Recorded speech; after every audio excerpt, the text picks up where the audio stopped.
we have with us the men of the hour, the men who are going to give us the breakdown, the geopolitical, geostrategic, geoeconomic play-by-play. We have Tim Kirby. He is right live from Russia. We have the one and only Monsieur Matthew Ehret from Canada, the Great White North. Alex Krainer from Monaco, from the great, beautiful place of Monaco. There's lots going on. We might even have Joaquin Flores join us. I don't know where in the world Joaquin is currently, but he could be possibly joining us as well. So we're just going to go live with this. Gentlemen, welcome. Wow. I mean, before we went live, Tim and I were just talking with CJ, and Tim mentioned that this is probably the greatest political event of our lifetimes, man. I have to agree with that. Well, it's the biggest. I mean, this is a major shift. This is some people are already writing that this is really that moment when that whole like monopolar world order, the Pax Americana, which it doesn't have much Pax in it after the Cold War was over. That phase has sort of officially come to an end. So it's Wax Americana now. yeah, it's a different ball game now. The future is now a little bit uncertain and a little bit interesting. And although I can't say one thing, it'll probably be much more human. And have less hate in it. So that's nice. Yes, that's a good thing. Yeah. Alex, what do you think? The last 24 hours. Well, I think hours. that's what it seems to me is that we've gone from some 70 years of Pax Americana back into 19th century geopolitics. So it's going to be extremely interesting, and it's going to be extremely disruptive initially. Yes. So we'll see what happens. Monsieur Ehret, what's your take, Matthew? Yeah, I think there's something to what Alex, you just said. And it's an irony that in the 19th century, the force globally, the forces of the world around the various spheres of influence competing for hegemony were either these hereditary structures of empire, French, the remnants of the Habsburgs, the British, and a few others.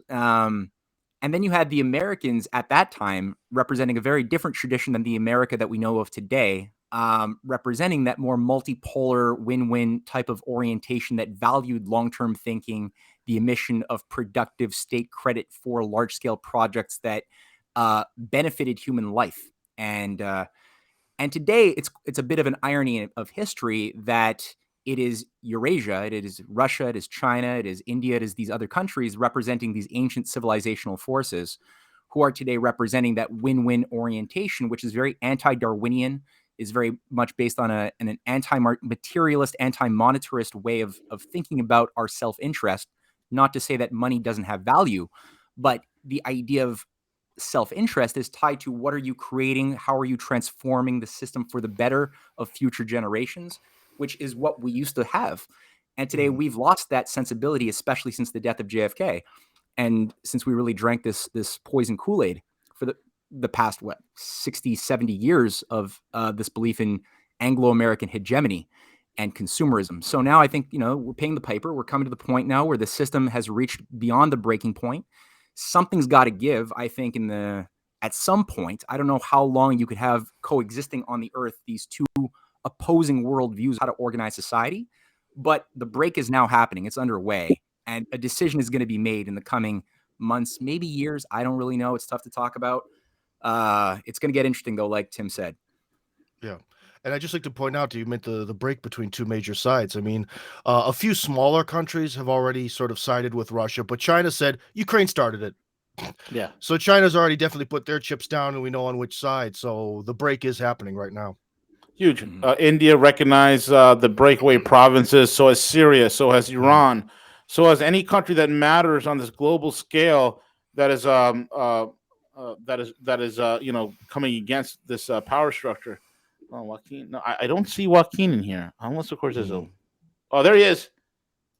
Oh, Joaquin! Hey! Hey! What's up, buddy? Hopefully his audio is working. Joaquin, could you hear us? Well, hold on. Let me go. Do a private chat with him. Mm-hmm. So yeah, I mean, all the countries that matter have responded to this thing, and I think this is an end of the continued power structure. CJ, what do you think, man? No, I mean I'm more along the lines of, for the ride today. I think the reformation of the world order has taken place, and it's a good thing. It's long overdue.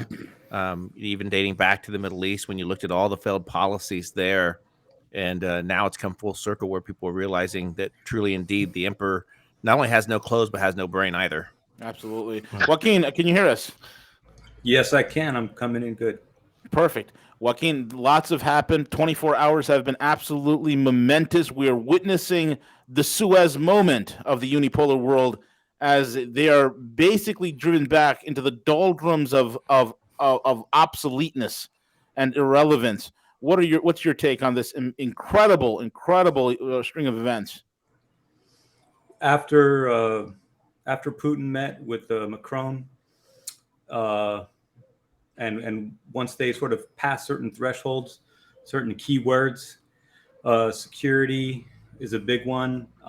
Once that was firmed up and it looked like Europe is not ready to get into a conflict over this, that was a big sign that what we saw would go down as we've seen it. And then once NATO announced that there would be no closure of the canal of the Bosphorus, of the Strait of Marmara, then we could see that, this was going to go generally unopposed. So I don't look at the sanctions as being a very big deal. Yeah. So yeah, it was. It's been pretty smooth so far.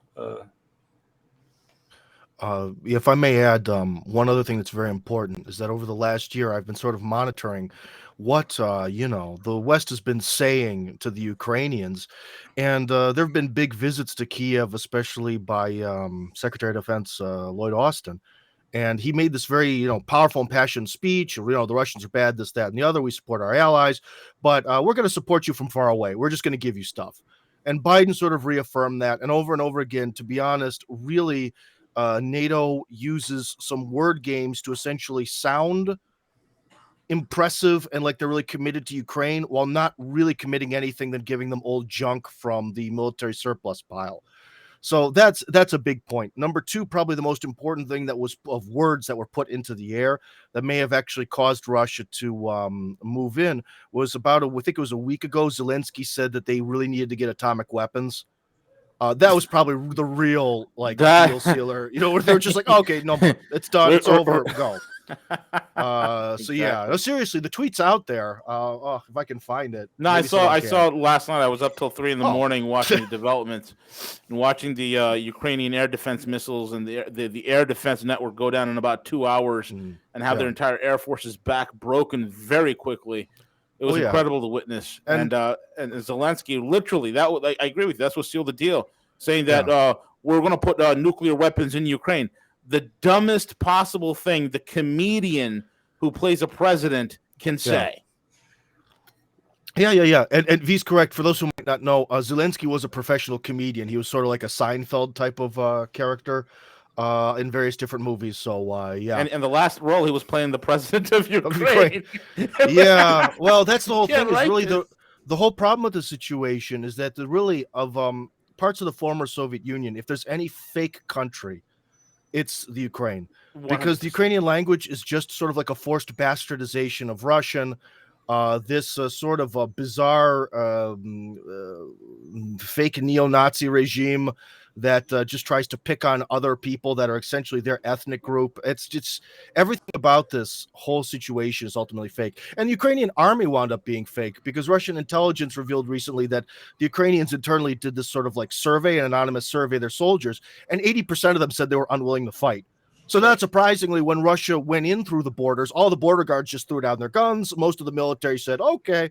That isn't to say that necessarily all the Ukrainian military is secretly passionate about Russia. Probably a significant percent of them are. But it's just to say that no one is willing to die for what's essentially a fake country with a fake existence led by a fake president. Very well said.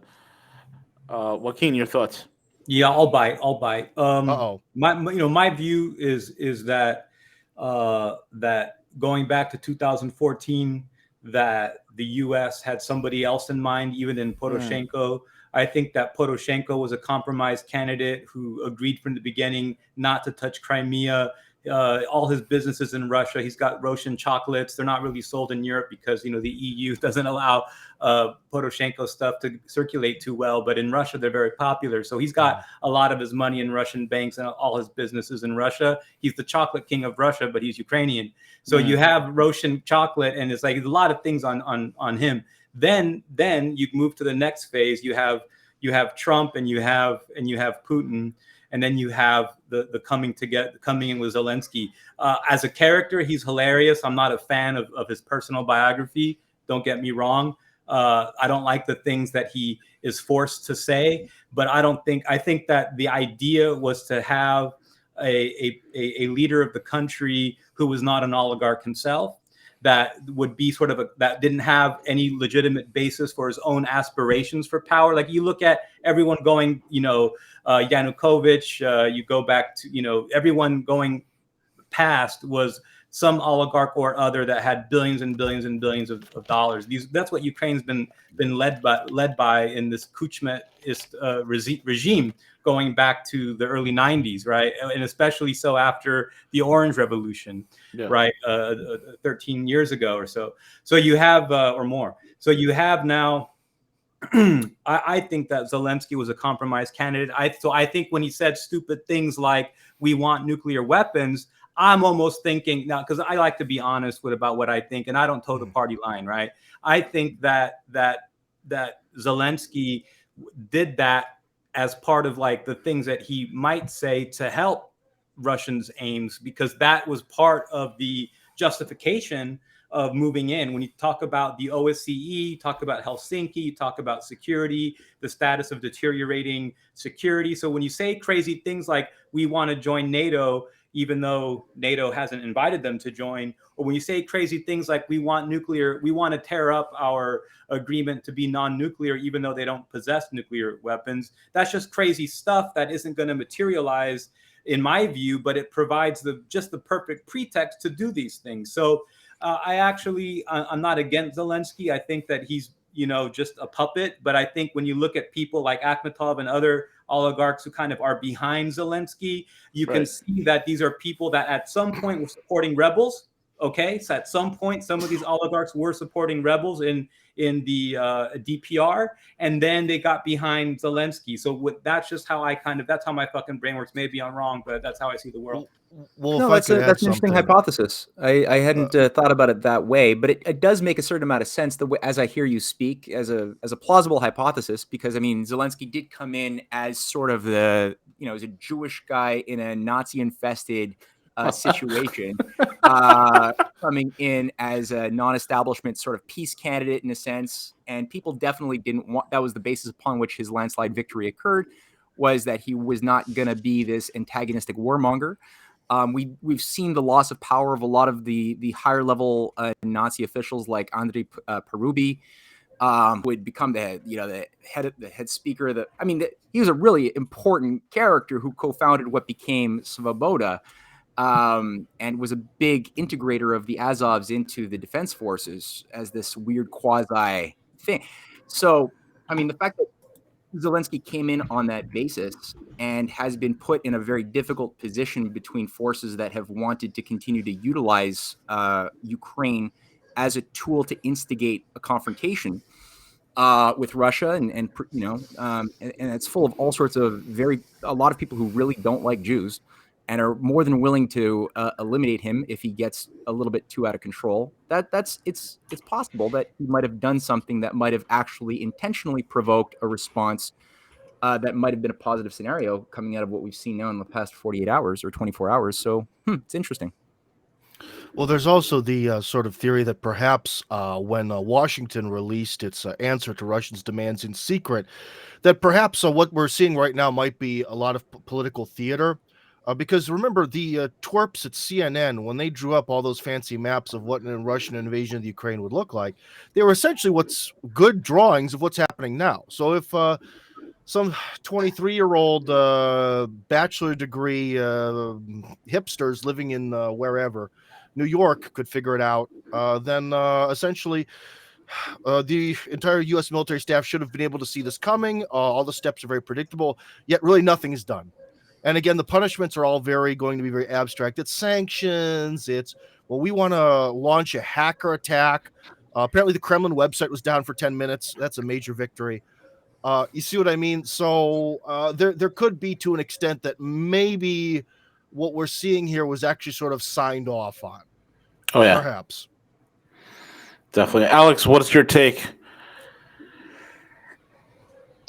Well, I don't know. I have to say I'm a little bit surprised. I had the impression that Russians were not going to rock the boat because I thought they were in a much better position to wait out the West because, you know, they have all the cards on their sides. Okay, so, you know, the cutting of Nord Stream 2. Yeah. What's going to happen? Europe's going to find itself in a huge energy crisis, an energy crisis that could bring down the world economy. Yeah. Not to mention food crisis. What occurs also is the problem with fertilizer in Europe right now. It's a big issue. Oh yeah, it's across the board.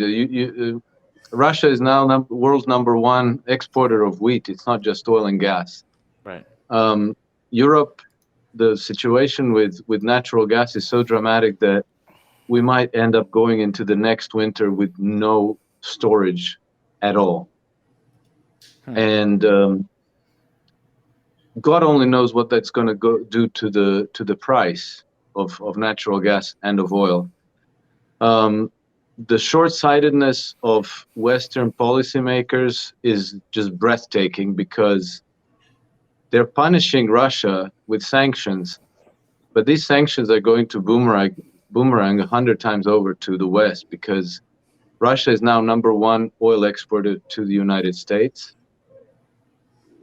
And European markets depend on Russia for over 40% of its natural gas requirements, which is not just people heating their homes. Like half of German households depend on Russian gas for heating themselves during the winter.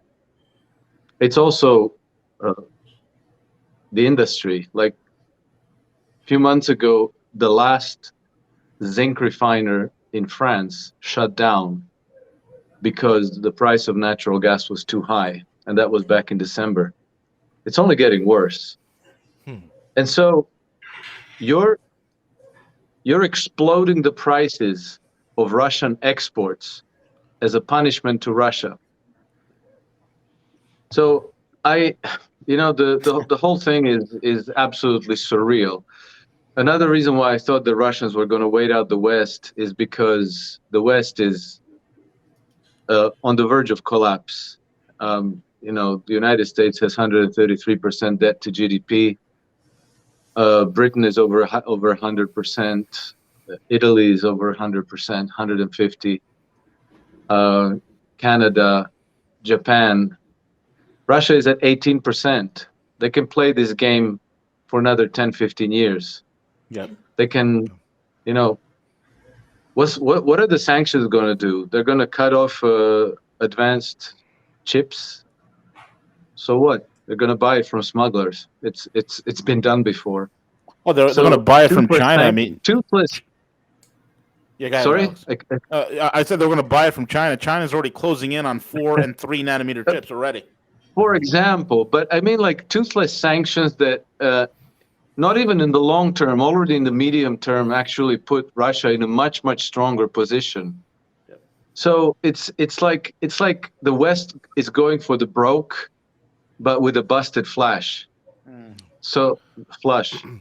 So I'm surprised because I didn't really expect that Russia was going to go hard, and at the same time I know that Russian leadership has done none of this impulsively, that everything has been war gamed very thoroughly and prepared way in advance.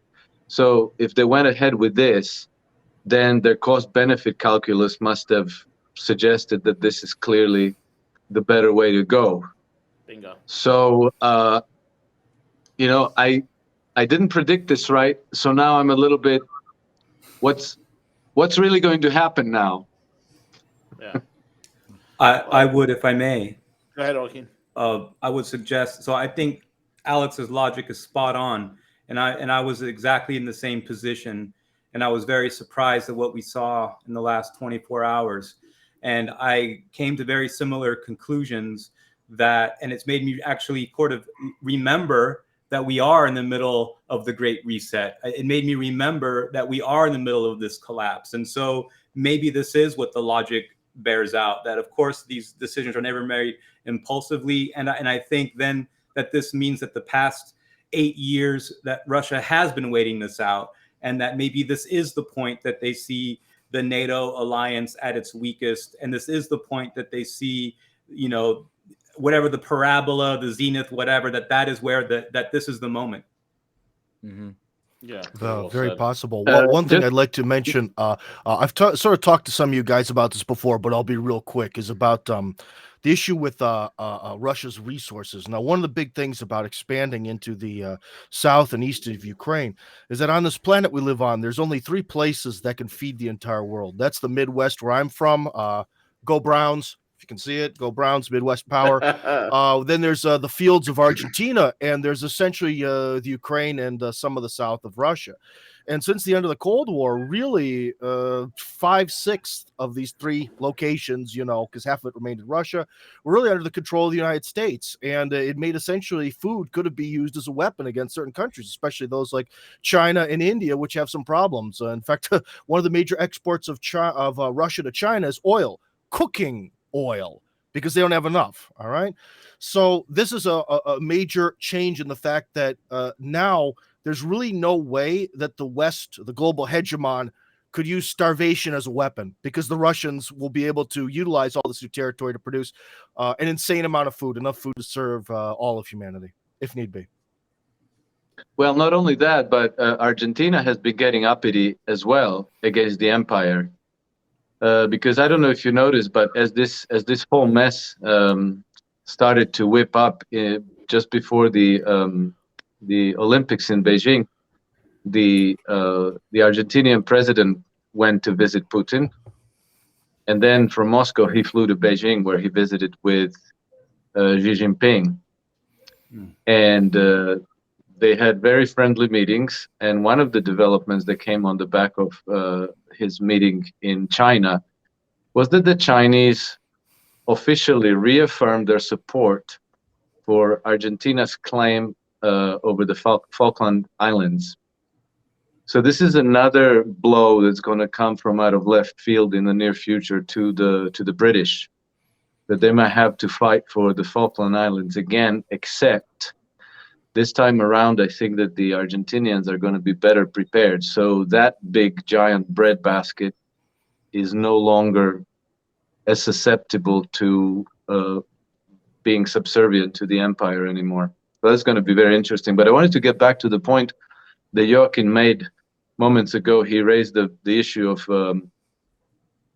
the Great Reset, because this crisis is very, very related to the Great Reset. And one of the things that one of the key points about the Great Reset is that we are supposed to move away from hydrocarbons to renewable energy sources. And I don't know if you guys remember, but on 16th November, Boris Johnson gave a speech. And indirectly, he addressed the European leaders, and he prepared them that soon the choice will come between mainlining ever more Russian hydrocarbons in giant new pipelines. I'm very close to quoting him exactly. This is what he said. Or standing up for democracy and freedom in Ukraine.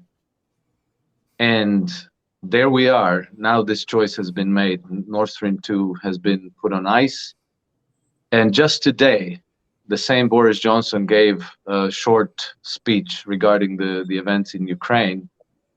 And the speech was 4 or 5 minutes long, not terribly coherent, all of it, as every Western leader is repeating these days. But he managed to slip in that collectively the West must make an effort to make themselves independent of Russian energy sources. So it seems that an underlying conflict in all of this is that the West wants to be fully independent of Russian energy, and so we can look forward to the future of solar and wind power, whatever that's going to do. Yeah, can I say something on that? Yeah. I think that that's really important. This ideology that underlies the Great Reset, and a lot of people try to make their analysis geopolitically without considering the ideology of the Great Reset as in any way causal or important in all of this, and it's just the most incompetent thing to do. Since everything is being driven by this intention to essentially, what is the Great Reset? It's get rid of nation states, impose new values onto the entire system under a giant collective behavioral modification to wire society towards valuing depopulation or activities economically that constrict your ability to sustain your people's lives. And this is what, if you look at Green New Dealers strewn throughout the technocratic wannabe elites of Europe, this is what they're talking about. Timmermans saying, that the vice president of the European Commission is saying that the big problem of the energy crisis being suffered by Europe right now is that we didn't do the Green New Deal fast enough. It should have been 5 years earlier, and if it were, we would not even need Russian oil today. We could have lower energy costs, and it's like, you're lying. He knows he's lying. They know that these qualities of energy sources provably reduce your ability to power your industries, to power your agro-industrial needs to sustain life. They know that. Their desire, their intention has always been to create that contraction and reduce the population. And I would just say that if you look at it, we're sort of, the timeline's all screwy right now, because this entire New World Order thing that, the World Economic Forum was created in 1971, right? That was when you had the floating of the US dollar, the creation of a new type of system of values around a consumer cult model. Instead of having money behave according to the industrial needs of society, investing in infrastructure maintenance, improvement, things like that it had formerly been the norm. The new logic of post-1971 was it's going to be consumerism, right? Whatever you're willing to speculate on, whatever money you can get by essentially gambling and stealing, that's going to be legit. We're going to deregulate the banking system to allow mergers and acquisitions and too big to fails to congeal as these supranational structures. And it was overseen by those who were plotting out the creation of Davos, the Trilateral Commission, all of these things, all of these freaks that took over U.S. control of policy, under David Rockefeller, Brzezinski, Kissinger, that called for the controlled disintegration of the economy. That's what Volcker even called for in 1979. So this is, in many ways, everything that they wanted kind of happened without too much fuss, especially after the collapse of the Soviet Union. And then, if you look at it, in 2009, you had, COP14, or COP21, whatever it was. I'm losing track of them. I think it was COP14, which was... Yeah, it was COP14. Yeah, you had a near blowout of the global financial system in 2007, 2008 that had only been dealt with by printing money and infusing, hyperinflationary cash flows into the too big to fails, which never solved the problem. You had a weird test run at a pandemic, right? H1N1 was spreading. They were like having World Health Organization programs on like how do you use this as an opportunity to gain controls. And you had under COP14 was this idea of getting everybody to sign on to the suicide pact of decarbonization. They needed Russia and China and India to be on board. And what happened? No one world government, to enforce decarbonized quotas and all of this. Instead, you had China, India, a few African nations all lock themselves in a room and not participate. They pulled themselves out of any participation, and the whole thing was a flop. So I think that was supposed to succeed. It wasn't supposed to be a flop. They wanted to have their consolidated powers already online a long time ago. And the fact is, you just got various countries who realize that there's only one way forward if they're going to not sacrifice their ancient civilizations on this altar of Gaia and transhumanism, which is, it manifested in the form of the Belt and Road Initiative in 2013. It evolved in a creative way, integrating more and more Russia and the Eurasian Partnership and other countries, right? 140. Argentina is increasingly looking more and more like it wants to move in that direction too. So I think that the oligarchy wanted to pull the plug on the system to control their disintegration, kind of like they did, by getting they could do it for buildings to get an excuse to go to war. They could do it for a banking system, but everybody needs to be in the building system, the building of the economic system for it to work. And a lot of the countries just said, we're not going to be in this building. And that forced them to like do what they've been doing now in a weird way for the past 6-7 years of trying to subvert the multipolar alliance. And I think having that all in the mind when you're analyzing what's going on now is a very important context, at least to keep a hold of. As far as the details, there's a lot of unknowns. I didn't predict this either. It's a surprise. Caught me off. Well, I was thinking about it the other day. One of the things is, you're in for a penny, you're in for a pound. It makes no sense for them to go on ahead and just take Donbass and Lugansk, Donetsk and Lugansk, and then hold it while the U.S. can still stage its hybrid war directly out of Kiev, directly out of Lviv, directly out of those zones that are close to it. It will never solve the problem. The biggest mistake that the Ukrainian morons have done is they bombarded and I think it was the 23rd, the morning of the 23rd, they bombarded the border villages in the Donetsk area. They hit it with Grad rockets. There was reports of anywhere between 5 to 10 trucks, each truck carrying 30 to 40 rounds of these 9-foot-long Grad rockets that are 200 millimeters in diameter. I mean, the damage that was done from this was that was it, and that was also the major impetus for the Russians to go. And now they're in. They put the UN peacekeepers there as a tripwire. The idiot Ukrainian military, these Nazis, continue to do their shelling, and that was it. In for a penny, in for a pound.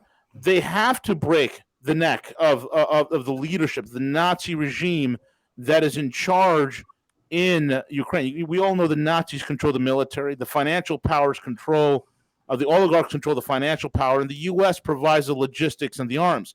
It's got to stop. And I think what Putin did is masterful. In for a penny, in for a pound. Go all the way and just clean this up. And one thing that's important about to mention is that according to Western sources themselves, even the West admits that there are over 11,000 violations of the Minsk agreements on that day in terms of that shelling. So it was shelling on a level that was really never seen before in the conflict after the initial sort of 2014, 2015 phase. So just to be clear, even the West is fully aware of it, and they're the ones who reported that information. Yep. That's all I wanted to say.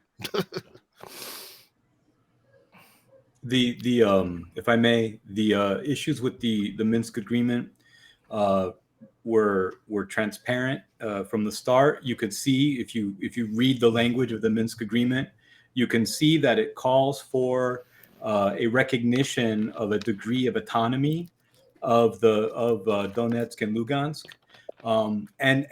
but what this would mean for the Ukrainian constitution is that constitution would have to be changed or rewritten, which effectively is not simply something like a change of government, but actually a change of the structure of the state, because Ukraine is a unitary state, and now they have to have this sort of federal consideration for two regions. And the sort of fight within Ukraine between states or regions and oblasts on the one hand, and the central authority, supposedly in Kiev, but really in Washington, has been the sort of ongoing thing. So you can look at these maps of the last round of elections going back 15 years, and you can see exactly the outline of the conflict today, the civil war from 2014 that led to the situation today. You can see it all in this map of election results.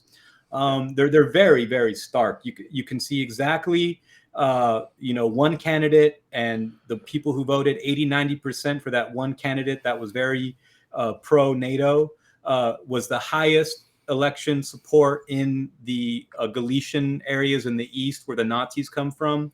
and you could see with the compromise candidates like Yanukovych, who wanted balanced relations. The Party of Regions was his party, and you can see that it was Crimea, Kharkiv, Donetsk, and Lugansk that had like over 80% support for that party. And it's really very much like the United States right now with the red and blue states.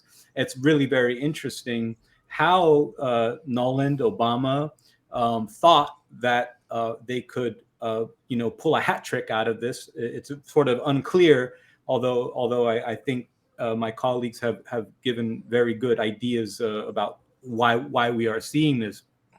But it's amazing, truly amazing to see. I will say that, I did not expect this. And then when it did begin, I said, well, this will be contained to the areas of Donetsk and Lugansk. But to see it actually where you have control now, Russian forces control Chernobyl. They control the air base next to Kiev. They used the Black Sea. I think they deployed forces either from the Black Sea or fired from Transnistria, and they hit targets outside in the Odessa Oblast. So they moved actually from 3 out of the 4 cardinal directions into Ukraine, all within 5 or 6 hours, and I was stunned.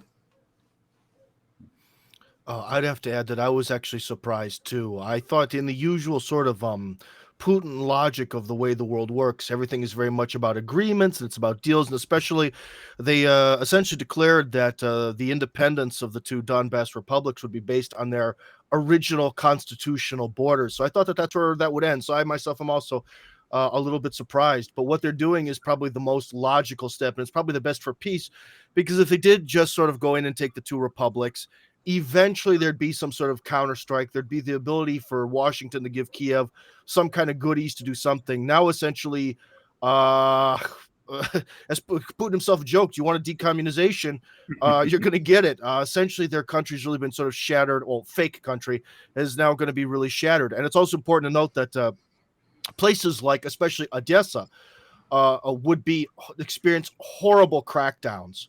If Russia was to, say, ignore Odessa and not go in there, Odessa is known for being one of the most pro-Russian districts of that region, along with being one of the most Jewish. So when you get into this whole neo-Nazi power base, there's a double reason to pick on people in Odessa. Furthermore, Odessa is right next to Transnistria, like Joaquin mentioned.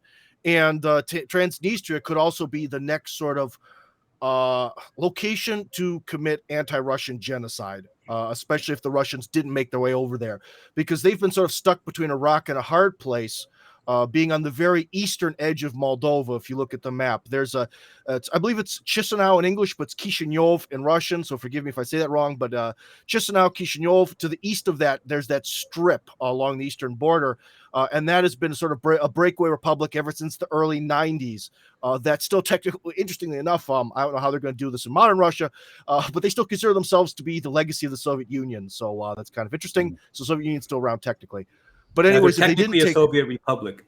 Yeah. So if they didn't take Odessa, the opportunity for horrible acts of barbarity like the kind we saw in the Donbass would probably happen to the people in Odessa, Transnistria via the new Moldovan government, which is anti-Russian, and probably in Mariupol, which you see there to the far east.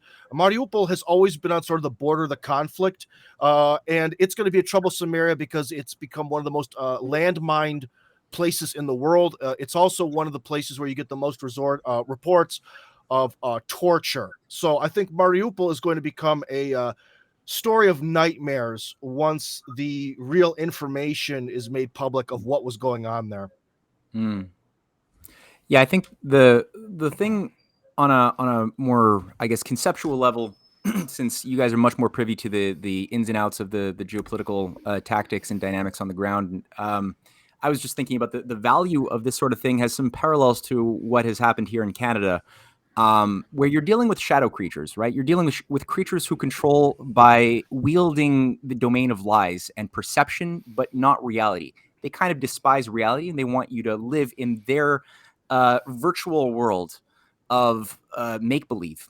And it reminded me a little bit of the story that Shakespeare embedded, or the lesson that he embedded within the story of Othello, where you have the character of Iago, right? And who is Iago? Iago is this character in Venice who's everyone trusts, honest Iago.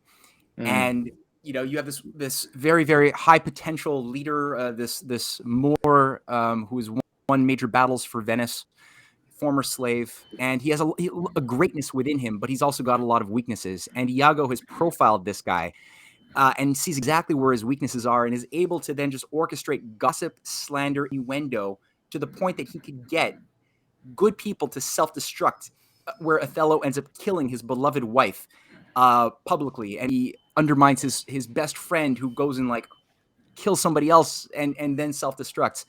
And he's just doing this by keeping everybody in a state where they're not talking to each other. They're not discovering that they're all being played by honest Iago.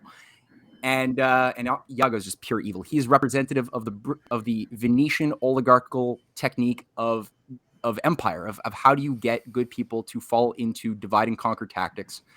And he's just showcasing exactly what this is in its naked ugliness. Anybody actually just got together and spoke dialogue, they would discover very quickly where the lies were coming from. If they confronted Iago directly, he would have broken down, as he did at the end of the play.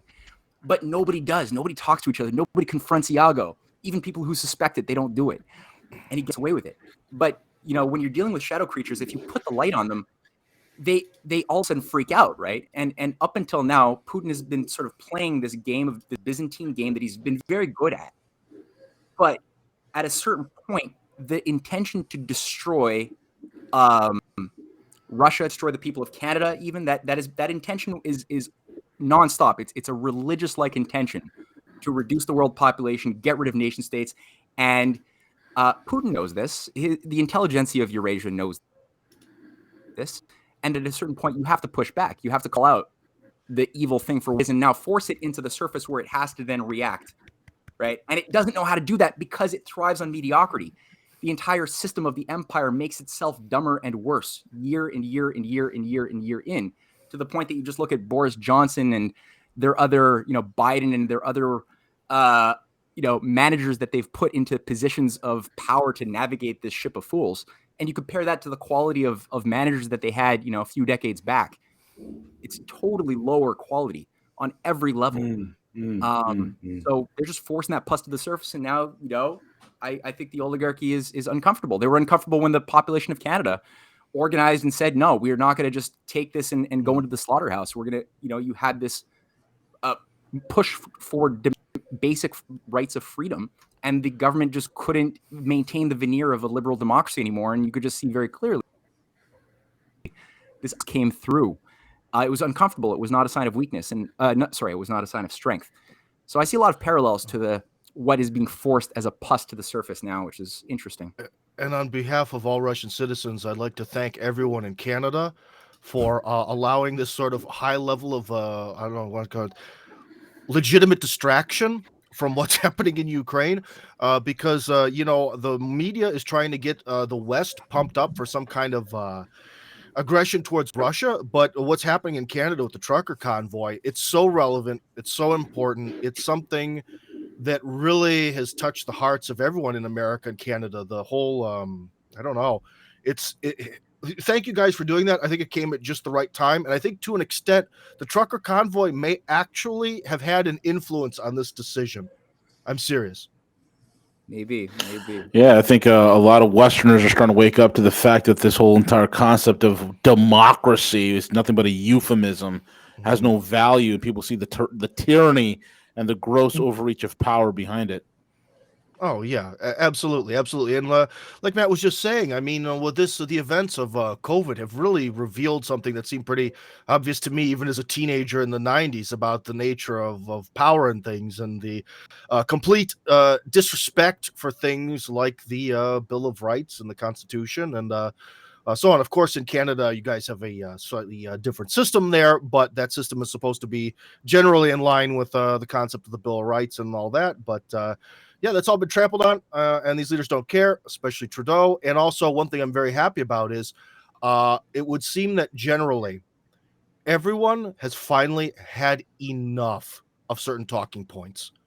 Like, in the past, maybe, I don't know, 10 years ago, if the media said these people are protesting are racists, some people would jump on that bandwagon. Now, only the most hardcore, psychotic, liberal loons believe that. No one believes that. No, when they said that on TV, no one believed any of those truckers are Nazis. Just no one. It's just ridiculous. And thankfully, a lot of these talking points are getting played out. And when you and your talking points are horribly weak, your ideology crumbles. And remember, this is the ideology of the Great Reset that Matt and Joaquin were mentioning earlier. Let them crumble. Let this whole Great Reset anti-human bullshit crumble. So it's also a very good sign that ideologically they've sort of hit rock bottom, and they don't seem to have an answer for anything. They're starting to really talk to themselves in their own echo chamber, because I don't know, if we were to go back in time 20 or 30 years, I think a lot of the things that were being said by these sort of your Bill Gates, your Schwab kind of people were a lot more attractive to the masses. And now that's over pretty much. Mm-hmm. Yeah, absolutely. And I think that it's sort of like a reverse Fabian society technique, where you just wait and try not to confront your enemy head on by attrition. That's the Fabian society technique, and just let them slowly decay, and then slap them. That's what they've been operating on since really 1945, when the old school British imperial, like crush the savages approach of Milner and Churchill proved to blow up in their faces too much. They're like, okay, let's give this Fabian society technique a better, we'll let that one lead. All right, we didn't work this time. So they put, people like John Maynard Keynes and other eugenicists up in front and let them become the grand strategists for a while, and just, think more transgenerationally, but never confront, never go head on, never go to the surface, always stay as far, under the surface as possible. And as a byproduct, they've created a condition where they can't sustain themselves. And here we are now. And the other people, there have been other parts of the world that have been thinking long-term too. China's been thinking long-term since the 70s, since the Gang of Four were put in jail. And the Four Modernizations was put online as something that was much longer term than Henry Kissinger wanted to believe. And they have been playing a certain very sophisticated game. They've had their own fights with their own deep state. Russia has its own fights with its own deep state. I'm getting people who are messaging me saying, oh, it's all part of the World Economic Forum agenda. What Putin is doing is playing right into it. No, I'm sorry. You're just ignoring all of the context of history. You're just ignoring it all. Sorry, Matt. I'll let you continue. Yeah. But what Putin revealed in his 90-minute sort of preface to the declaration that they were going to declare the DNR and LNR to be independent, he mentioned that in the 90s, he and Russia were essentially going to tell Clinton, okay, we give up. We're yours. We're going to be part of NATO. Break us up. We surrender. And they didn't take them. Yeah. Now that mentality, that is an action of Russia submitting to some sort of new world order type of planning. Okay. Sorry, Matt. I just wanted to. No, that's perfect. Your turn. That's exactly it. No, and that's the point, right? They've been planning this ahead, and now you actually have a coherent, well thought through reaction now, finally, where Russia, China have empowered themselves sufficiently to be in a position now to challenge this thing that they weren't in that position a decade ago, 20 years ago. If the World Economic Forum agenda was still determining Russian policy, they would have just continued with the Yeltsin program of allowing mass privatizations, oligarchic controls, and NATO encroachment with no buffer bluster. I think I just made that up. That's not even a term. But they would have just been okay with that. And instead, what we've had is the opposite. I unfortunately have to go. I'm just looking at the time, and I've got an interview in 2 minutes. So, guys, I wish I could have finished that thought, but I'm exceeded my timeline. No here. problem. So, Matthew, thank you for being on. All right. Gentlemen, Joaquin, Alex, or Tim, I think most Westerners don't understand what exactly was happening in the Donbass region in Ukraine. We're only now, it's kind of like World War II. Nobody knew of the atrocities of the Nazis until the war was coming to an end. Nobody knew about the concentration camps until the war was coming to an end. What was happening for the audience so they can understand what was really going on in that region, guys? Oh, looks like that might be my job to take this one. Now, one of the things is, like I mentioned about the situation in Mariupol, in the very, very southeast. Excuse me. Again, for the audience, I've been a little sick, so forgive my strange sounding voice. There's been a lot of reports of torture. But one thing that doesn't need a report, in the very southeast at Mariupol, right there, that when they reveal with like the documents, if they're able to get them, then again, so I've seen some video of Ukrainian soldiers burning documents in big bonfires. Of course, videos that come from telephones with no explanation, no context, we can't just jump on board and believe them. However, under what other circumstances would a lot of people in those uniforms be burning stuff? I don't know. Maybe it's a fake thing done in Moscow. Who knows? But anyways, there's videos of that. So anyways, that's going to be the real sort of torture, what is revealed the torture center. And one of the other things too is just little things that have been caught on video is the Ukrainian forces, the private battalions, not so much the normal army, but the private battalions would force the locals to, when their forces would come through, to leave their houses and kneel in the mud before them as they would go through their village as an act of submission. That's probably the very least of the atrocities, but the atrocity list is going to keep going. Furthermore, they've been shelling civilians that are theoretically, Zelensky tries to say from one side of his mouth that this is their countrymen. But on the other side, they've been shelling the Donbass for, now 8 years on and off. And that's it. We're at between 14 and 16,000 civilians dead in this Donbass conflict. Over this process here. So that's it. That's essentially what's there. But I think the real reality of what's happening is going to be revealed soon. And one of the other things that the Russians are talking about is they want to have a set of essentially the Nuremberg trials again. So they promised the normal Ukrainian soldiers, surrender, we don't care. Go home, who cares? You're free. Even for the private battalions, the grunts, you're free. Now, the organizers of the private battalions and some of the oligarchs in Kiev, they actually want to put on trial for what's happened over the last 8 years.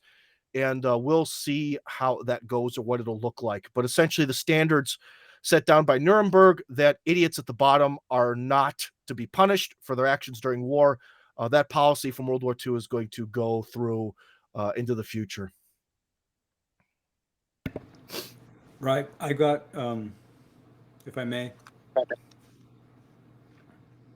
Yeah, we have another thing is when you had in the Donetsk and Lugansk in the regions that had broken away, you had an abdication by the Kiev central government of basic human resources, of power, water, electricity, human resources. You have pensions, you have different, the social net.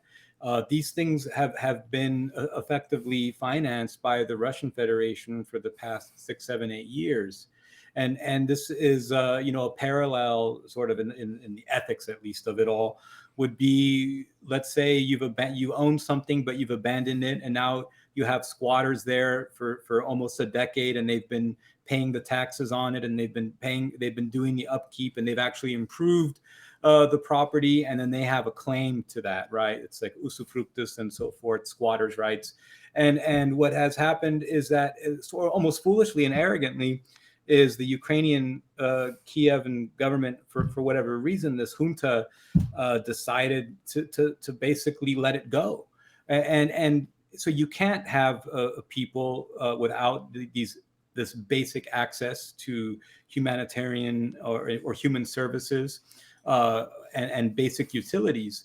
So when a government says you're cut off, and they do it for punitive reasons, these are purely political reasons, this is an invitation for an adjacent power or internal power to claim independence or sovereignty, and for them to then say, this is who can help us because you can't.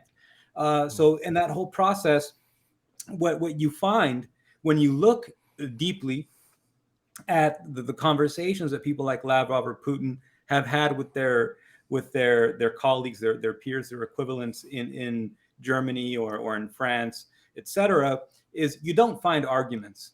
You don't find, when these points are raised, you find that the foreign ministers of these other European countries who are not making a show for the cameras, right? Who are not making a show for some newspaper editor, they agree with all of those points. And likewise, when you talk about the security reasons that Russia went into Ukraine, not just the recognized breakaway republics of Donetsk and Lugansk people's republics, but when you actually look at the justification for going into Ukraine, right?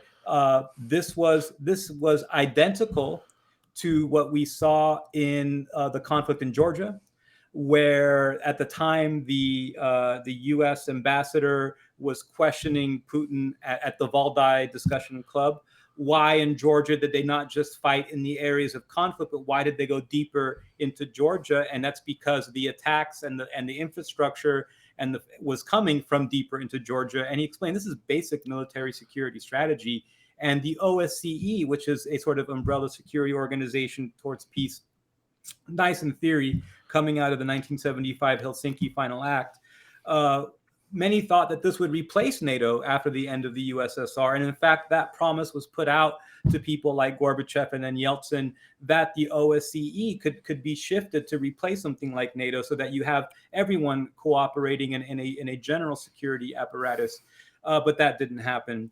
So when you look at these foundations, the foundation of Helsinki that led to the OSCE, from the Blue Book which laid out the pathway towards Helsinki Final Act in 1975, you find in there the justification for use of force is when it can be another country does something critical, which ipso facto reduces your own security status. Okay, and so in other words, any country is free to, let's say, purchase a weapons system or join an alliance, and that's fine. But when doing so, creates not an indirect threat, but a direct, through the mechanisms of that, right? Not an abstract threat, not an ideological threat, not a threat across the world somewhere, like say the U.S. and Vietnam, not like a domino theory threat or something like that, but a direct threat like the Cuban Missile Crisis. Then if diplomacy fails, you have the right within the framework of the OSCE to go in. These were the discussions that Putin had with Macron, who's now serving as the head of the EU, but also representing France in many ways in that same discussion. This is why you had former Chancellor, this is why, Schroeder was saying even when 7 or 8 years ago that Russians' actions in the Donbass were probably legitimate, not illegitimate, legitimate. So I think that they had this wrapped up. I think they firmed up the framework of OSCE. I think it was already known that NATO could not act in a unified way. I mean, you can't get NATO to work together. Just look at Turkey and Greece. Just look at NATO's inability to do really anything right now for some time. So in looking at what the colleagues on the panel have been saying, it just becomes increasingly clear to me now that that not only was this incursion into Ukraine justifiable under the agreements that exist and international law, whether you're talking about Geneva Convention or Helsinki, it was also the time to do it and necessary. And I was surprised by it though. But when you think about it, it actually makes sense.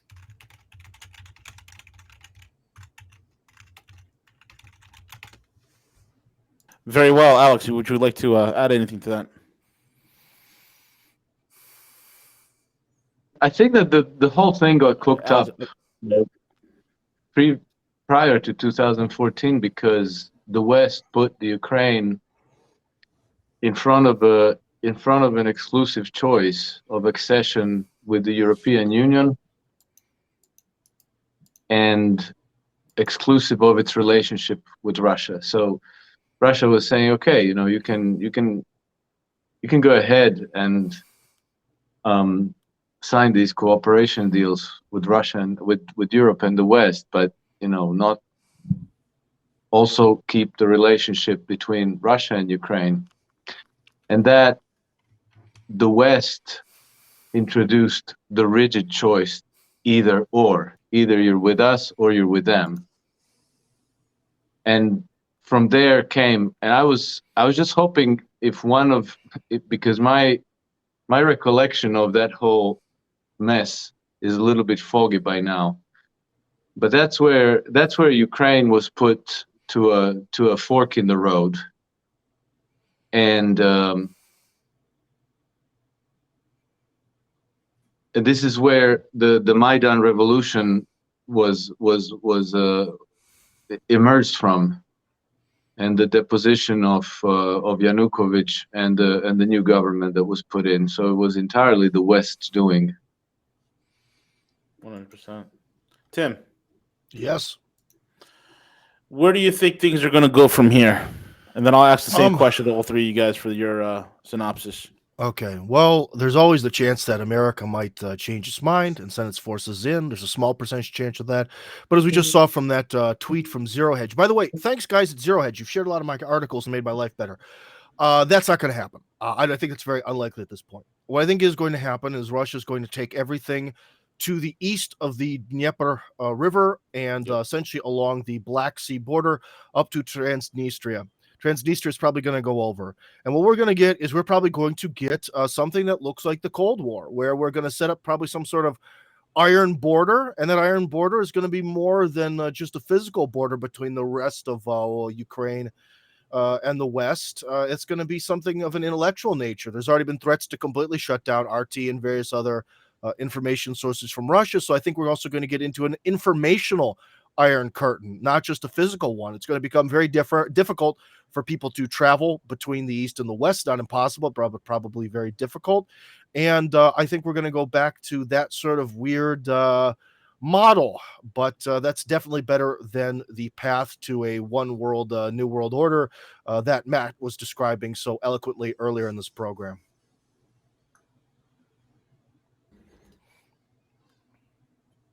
That's all I got, baby. Yes, I think that the Kiev junta can be defeated politically. Now, if this process that we're in right now, the demilitarization process, on an ontological level, on the question of being, on a deeply philosophical level, on a metapolitical level, the extremists, the Banderists, the neo-Nazis in Ukraine, who are very much like a European ISIS, if you will, they would be opposed to the Great Reset. And I think that there is a way in to subvert or redirect, re-educate, and realign those energies. I'm not saying to feed into their historical revisionism with World War II, but on the practical issues confronting them as Galician identity Ukrainians today, there's a way forward, at least in the future, in the near future, because look, Ukraine is not going. No one in Ukraine really likes their own oligarchs. If you really dug into Pravi sector propaganda from the right sector, they thought that they were going to be sort of like a free corps unit that would prove their valor in the battlefield against Russia, but from there springboard to overthrowing their own oligarchs, their own corrupt oligarchs. So they had a sort of anti-oligarchical worldview, to the extent that you could call this bastard ideology a worldview. But, be that as it may, that's what they believed, and they still believe. And knowing now that they've been played, and seeing the descent from Poroshenko and then into Zelensky, and because they know their own country and they know who the oligarchs are, we can look and we can see that it's very, very strange that you had Akhmetov, get sort of vacillate at the start, but by the end of 2014 or the middle of 2015, rather, he was financing his own rebel brigade to protect his assets in the east of the country, but then and he was against Poroshenko, but then he gets prominently behind Zelensky's campaign, right? So that's very interesting to me, and it's very interesting that it was Akhmetov was Paul Manafort's main guy in the Ukraine connected to that U.S. interest in the Ukraine, which the Obama and Nolan foreign policy completely flipped over. So you can see, the relationship between Paul Manafort, General Flynn, Trump, and you can see this fight over Ukraine. Like there's some truth to the Russia collusion hoax. It just that Trump didn't break any laws. But the point is that clearly there was a conflict over, are we going to get fucking planet stupid with Ukraine, or are we going to see where this Yanukovych thing can go? Instead, they decided to go planet stupid. They went the color revolution. It was a short-term victory, and that's the problem with these careerists and this corporate culture, where you can have a short-term victory, and then when the stock value plummets, you can just resign as CEO, take your departure package, and then go work somewhere else. And that's the problem in American corporate culture, and there's no accountability if you lose. And they just think in the short term. So I want Alex to get a word in before he jumps, if he wants to. Yeah, go for it, Alex. I got cut off for a moment, but unfortunately I have to jump. Gentlemen, it's been a great pleasure. I think that the history that we are about to experience is going to be world-changing. I can't help having doubts about what's going on now, but a great deal of faith in the process going long term. I think that the dark forces in the West are crumbling. I think that the multipolar world order will turn out a lot better for humanity. And so I really want to end it on an optimistic note. I think we're going to be having crises in the short term, energy crisis, economic crises, but I think that that's just the old systems crumbling. And as the Confucian saying goes, when the great big tree falls, it falls with great noise and destructions, but seeds, they grow without any noise. Mm-hmm. And I'm convinced that what we're seeing now is these great big trees, the old structures of the old world crumbling. It's mesmerizing to watch. It's scary. It's frightening, but the hundreds of millions of seeds, which is us, that are growing, that are observing this, and that are coalescing in some way that's not discernible to us yet, are turning into something awesome. And so, let's keep talking. I think the most important thing that we can do is to pay attention, to discern the truth, and to speak the truth. And I think that the future will be bright. So anyway, 100%. That's all from me, gents. Great pleasure to connect with you. Greetings to all the viewers and listeners, and I look forward to connecting again. Absolutely. Alex, thank you so much, man. We'll be reaching out to you very soon. Thank you. Take care. Closing comments. Joaquin, go for it, and then Tim, you can close us out, brother. All right. Yeah. Thanks, Alex. I would like to say that, Ukraine has been the biggest victim in all of this. Yes. And it's easy to forget. I think that war is hell.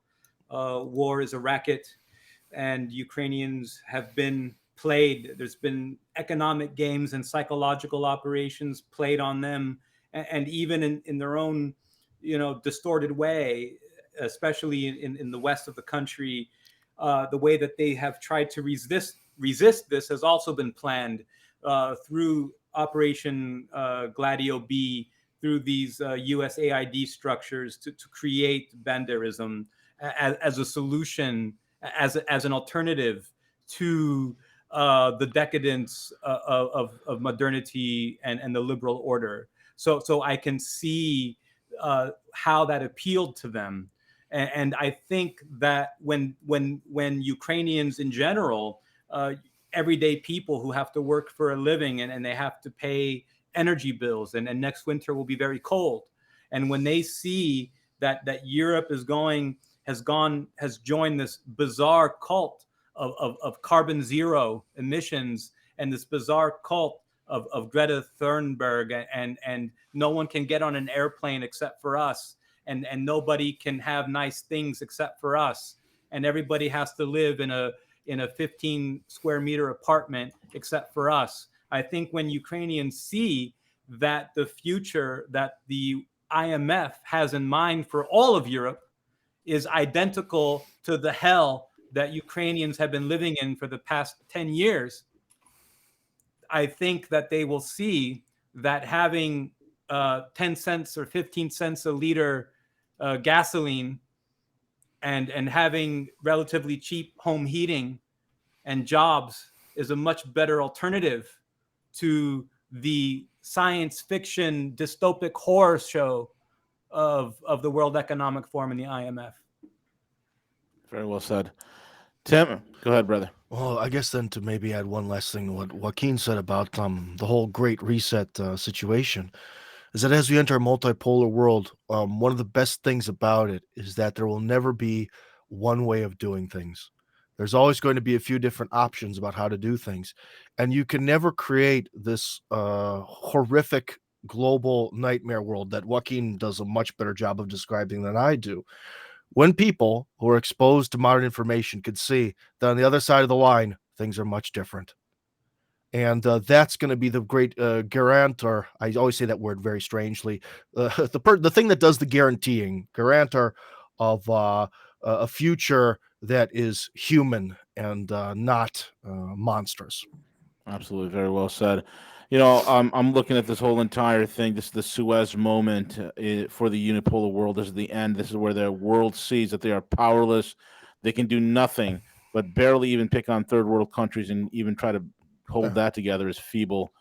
It reminds me of the quote from Genghis Khan when I look at Russia sweeping through and wiping out these Nazis, Svoboda, Azov, Bandera groups that are in Ukraine. That quote from Genghis Khan is so appropriate, and it says, "I am the punishment of God. If you had not committed such great sins, God would not have sent a punishment like me upon you." And that's the way I see it over there. That's happening in Ukraine. This monstrosity, this disgusting garbage that the West has been running is finally breaking apart, and I think many countries around the world are finally starting to see it. I want to thank both of you guys for coming on board. We're going to do this again. Joaquin, I got to get you back on. It's been so busy with Rogue and all this crazy stuff. I mean, we're going to be officially back on YouTube March 28th. That's when they get us out of the penalty box. So March 28th, I'd like to have you back that week. Joaquin, if you can come back and join us, that'll be awesome. Tim as well. We'll be all firing on all cylinders. Gentlemen, thank you all for joining us. Thank you, the audience. The replay of this broadcast will be on roguenews.com. This is being also broadcast on Twitch, DLive. It will also be on Rumble, multiple other broadcasts. This is going to go out to tens of thousands of people globally. So thank you all for joining in again, and have a great rest of your day.